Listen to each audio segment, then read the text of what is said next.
How to solve math problems using Circle to Search. This tutorial shows you how to get step-by-step help without leaving whatever app you're in.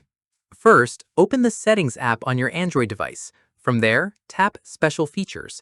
After that, tap Gestures. At this point, tap Navigation Mode. Following this, tap Circle to Search. From here, tap the toggle to turn it on. Once enabled, you're ready to use it on any math problem you come across. At this stage, open the app where the math problem is shown, whether it's a photo, a worksheet, or a homework app. Following this, long press the navigation bar, or the home button if you're using 3-button navigation, to trigger Circle to Search. From here, circle the specific math problem you want solved. At this stage, Circle to Search will analyze it and pull up a solution directly on screen. Following this, tap on the result if you want a more detailed, step-by-step breakdown of how it's solved, rather than just the final answer. That's how you solve math problems using Circle to Search. If this helped, drop a like, subscribe for more Android tutorials, and hit the bell so you don't miss the next one. Catch you then.